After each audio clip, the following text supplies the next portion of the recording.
Movie के start में हमें डॉक्टर सुसैन को दिखाया जाता है, जो एक फार्मास्यूटिकल इंडस्ट्री के लिए काम किया करती थी और वो डिसीज को खत्म करने के लिए एक रिसर्च पर काम कर रही थी।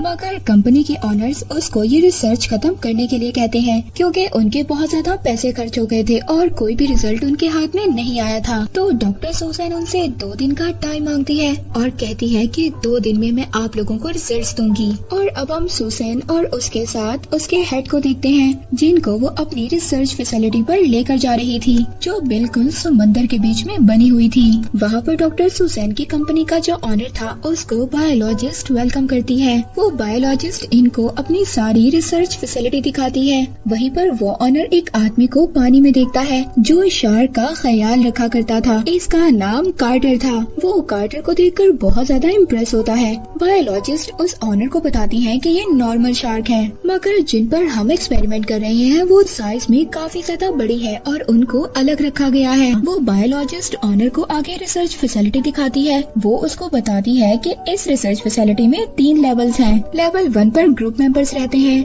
जबकि लेवल 2 पर लैब और शार्क्स है, और लेवल 3 पर पूरी एयरलॉक फैसिलिटी बनाई गई है, जहाँ पर हम उन शार्क को लाकर उन पर एक्सपेरिमेंट करते हैं। अब यहाँ पर हमें पता चलता है डॉक्टर सुसैन जो डिसीज पर रिसर्च कर रही थी, वो दरअसल शार्क के माइंड में एक प्रोटीन था, क्योंकि शार्क अगर बूढ़ी भी हो जाती हैं तो ना तो उनको आईसाइट की प्रॉब्लम होती है और ना ही वो वीक होती हैं। इसके बाद लेवल 1 पर हमें कुक दिखाया जाता है, जो वहाँ पर सब लोगों के लिए डिनर तैयार कर रहा था। अब जब रात को कार्टर शार्क को खाना देने के लिए जाता है तो वो देखता है जो 2 बड़ी शार्क थी वो एक छोटी शार्क को खा रही थी। कार्टर फौरन से जाकर डॉक्टर सुसैन को बताता है और कहता है कि हमें थोड़ा सा और वेट करना चाहिए इस एक्सपेरिमेंट के लिए। मगर डॉक्टर सुसैन कार्टर की कोई भी बात नहीं सुनती। वो कहती है कि अगर हमने कल ये एक्सपेरिमेंट ना किया तो हमें ये पूरी रिसर्च फैसिलिटी बंद करनी होगी, और इसके अलावा हमारे पास कोई दूसरा ऑप्शन नहीं है। अब जो कंट्रोलर रूम की हेड थी वो ये देखती है कि आज मौसम खराब रहेगा और तूफान आने के भी चांसेस है। शाम होते ही ये लोग लेवल 3 पर टेस्ट करने की तैयारी स्टार्ट करते हैं।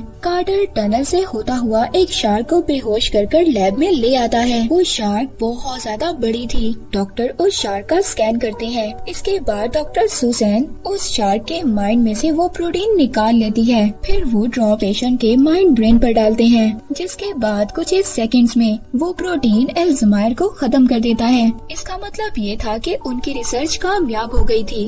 वो अपने प्लान में सक्सेसफुल हो गए थे। वहाँ पर डॉक्टर शार्क को देख ही रहे थे, तभी अचानक से वो शार्क होश में आ जाती है और डॉक्टर का हाथ खा जाती है। उस डॉक्टर के बाजू से बहुत ज्यादा ब्लीडिंग हो रही थी। जब कार्टर ये देखता है तो वो एक गन लेकर उस शार्क को मारने जाता है, मगर डॉक्टर सुसैन उस शार्क को छोड़ देती है। वहाँ पर दूसरी तरफ जो कंट्रोलर ऑपरेटर की हेड थी वो हेल्प मांगती है। एक हेलीकॉप्टर हेल्प के लिए आ जाता है। तूफान बहुत ज्यादा तेज था। वो हेलीकॉप्टर उस डॉक्टर के स्ट्रेचर को रस्सी से बांधकर ऊपर खींचता है, और जो बाकी लोग थे वो उस तूफान से बचकर वापस से अपनी रिसर्च फैसिलिटी में अंदर आ जाते हैं। तभी जो हेलीकॉप्टर जो डॉक्टर को लेकर जा रहा था उसकी रस्सी में कोई प्रॉब्लम हो जाती है। वो रस्सी लूज हो जाती है, जिससे वो डॉक्टर पानी में ही गिर जाता है। उस स्ट्रेचर को एक शार्क पकड़ लेती है और उसको अपनी तरफ खींचती है, जिससे वो हेलीकॉप्टर अपना कंट्रोल खो देता है और डायरेक्ट जाकर कंट्रोल टावर से टकरा जाता है, जिससे बहुत बड़ा ब्लास्ट होता है।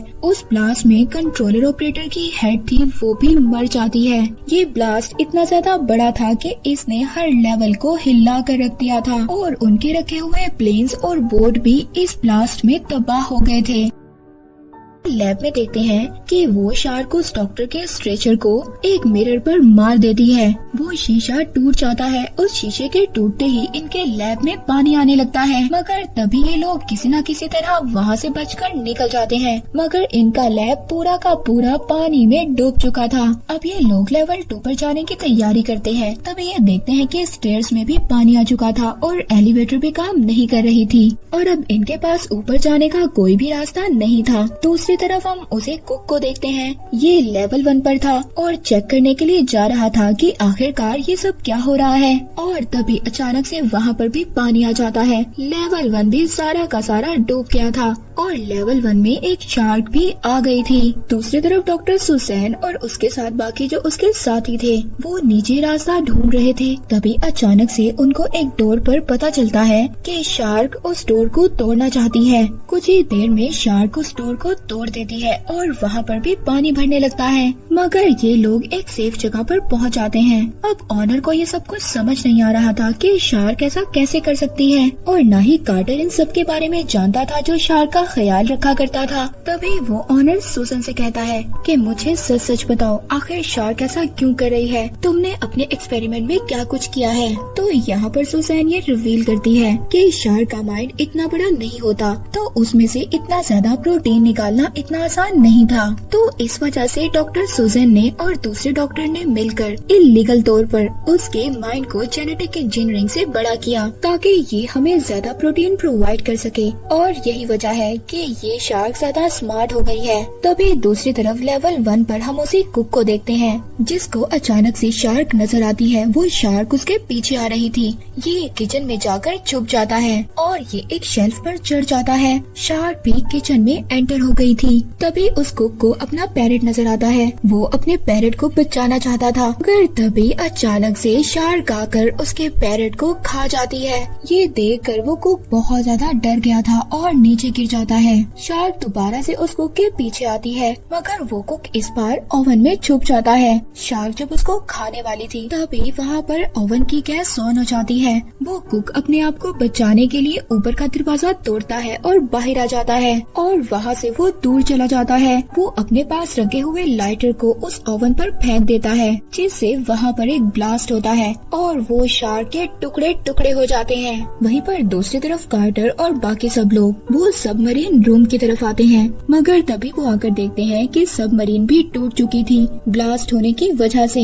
यहाँ पर ये सभी लोग बहुत ज्यादा डर गए थे। तभी वहाँ पर जो इंजीनियर था वो डॉक्टर सुसैन से लड़ने लगता है, क्योंकि वो बहुत ज्यादा डरा हुआ था। तो ऑनर उन्हें कहते हैं कि तुम्हें लड़ना नहीं चाहिए, बल्कि तुम्हें टीम की तरह वर्क करना होगा, क्योंकि यही रास्ता है, हम सब यहाँ से बचकर जा सकते हैं। इससे पहले वो ऑनर अपनी बात खत्म करता तभी पीछे से पूल से शार्क निकल कर आती है और दोनों शार्क मिलकर उस ऑनर को खा जाती हैं। ये सब लोग बहुत ज्यादा डर गए थे। तभी ये लैडर से बाहर निकलने लगते हैं। उसका हवा का प्रेशर इतना ज्यादा तेज था, पूल का पानी उस रूम में भरने लगता है। कार्टर और वो इंजीनियर दोनों मिलकर अब उस रूम को बंद कर देते हैं और फिर ये आगे लेवल 1 की तरफ जाने लगते हैं। पर वहाँ पर भी शार्क आ जाती है। वो डोर को तोड़ देती है और उनका पीछा करती है। कार्टर को एक आइडिया आता है। वो लेवल 2 का दरवाजा खोलने जाता है ताकि सारा पानी लेवल 2 के अंदर चला जाए और उन लोगों को ऊपर जाने का टाइम मिल जाए। अब ये लोग एक लेडर सीढ़ी के जरिए ऊपर चढ़ रहे होते हैं, तभी वो सीढ़ी टूट जाती है और जो बायोलॉजिस्ट थी वो पानी में गिर गई थी। कार्टर उस बायोलॉजिस्ट की हेल्प करने की कोशिश करता है, मगर तब तक शार्क ने उसको पकड़ लिया था और खा गई थी। वो तीनों ये सब देखकर बहुत ज्यादा दुखी हो गए थे। ये तीनों अब बीच में ही फंस चुके थे, क्योंकि लेवल 1 का डोर बहुत ज्यादा ऊंचा था और इनकी सीढ़ी भी टूट चुकी थी। तभी वहाँ पर वो कुक आ जाता है। वो इन तीनों को वहाँ से निकाल लेता है। इसके बाद यहाँ पर कार्टर सबको बताता है कि हम सरफेस से 60 फीट नीचे हैं। अगर हम इमरजेंसी पंप को ऑन कर देते हैं तो स्टेयर्स का जो पानी है वो वापस चला जाएगा। कार्टर अपने साथ इंजीनियर को लेकर पंप ऑन करने के लिए जाता है। वो इंजीनियर पंप ऑन कर देता है, मगर जैसे ही वो पंप ऑन करता है एक शार्क आकर उसको खा जाती है, उसके 2 टुकड़े कर देती है। कार्टर वहाँ पर बहुत ज्यादा डर गया था। अब इससे पहले वो दूसरे रास्ते से वापस जाता, वो एक और दरवाजा खोलता है और उस दरवाजे से बाहर आ जाता है। वहीं पर हम डॉक्टर सुसैन को देखते हैं जो कुक से कह रही थी कि मुझे अपना डाटा लेने के लिए अपने रूम में जाना है। सुसैन देखती है कि वो जगह डूब चुकी थी। वो उस जगह से अपने रूम में आती है जहाँ पर उसको डाटा मिल जाता है, मगर तभी एक शार्क उसकी तरफ बढ़ रही थी। सुसैन उस शार्क से बचने के लिए एक शेल्फ पर चढ़ जाती है, मगर इन सब चक्रों में डॉक्टर सुसैन का डाटा पानी में ही गिर गया था। शार्क डॉक्टर सुसैन पर अटैक करने वाली थी, मगर तभी वो वहाँ से एक इलेक्ट्रिक वायर को निकालती है और उस शार्क के मुंह में डाल देती है, जिससे शार्क को एक जबरदस्त इलेक्ट्रिक शॉक लगता है और वो मर जाती है। मगर उस शॉक की वजह से डॉक्टर सुसैन का डेटा भी सारा का सारा जल जाता है। इसके बाद हम कार्टर को देखते हैं, जो दूसरे रास्ते से लेवल 1 तक पहुंच गया था और वो कुक उसको अकेला देखकर ये समझ गया था कि बेचारा इंजीनियर भी मारा गया। इसके बाद ये कुक के साथ एक चैम्बर में जाते हैं, तो वो वहाँ पर एक सरफेस को ऑन कर देते हैं, जिससे उसका प्रेशर ऊपर की तरफ जाता है और शार्क उसे डिस्ट्रैक्ट हो जाती है। ये लोग भी ऊपर की तरफ आ गए थे, मगर जैसे ही ये लोग ऊपर की तरफ आते हैं तो शार्क उस कुक का पाँव पकड़ लेती है, मगर वो कुक हार नहीं मानता। वो इस शार्क की आंख में अपने लॉकेट से अटैक करता है और शार्क उसको छोड़ देती है। कार्टर जैसे ही उस कुक को पानी के ऊपर देखता है तो जल्दी से वो उसको बचाकर वापस ले आता है। सुसैन उसको फौरन से फर्स्ट एड देती है। पूरी की पूरी फैसिलिटी पानी में डूब रही थी। कार्टर कहता है कि मैं समझ चुका हूँ कि ऐसा क्यों हो रहा है। शार्क अब फेंसिंग एरिया से बाहर जाना चाहती है। यहाँ पर सुसैन को भी अपनी गलती का अंदाजा हो गया था और वो अब कार्टर से कहती है कि इस शार्क को मार दो। वो जब देखते हैं तो शार्क फेंसिंग एरिया को तोड़ रही थी, तो कार्टर वहाँ पर जल्दी से अपनी गन लाता है और अपनी गन में डायनामिक पाउडर भर देता है। तो वो कहता है कि जैसे ही वो शार्क को अटैक करेगा तो तुम इस वायर को बैटरी से अटैच कर देना, जिससे कि वहाँ पर ब्लास्ट होगा और शार्क मर जाएगी। कार्टर उस शार्क को शूट करने के लिए जाता है, मगर वो शार्क बहुत ज्यादा दूर थी और शार्क उस केज को तकरीबन तोड़ चुकी थी,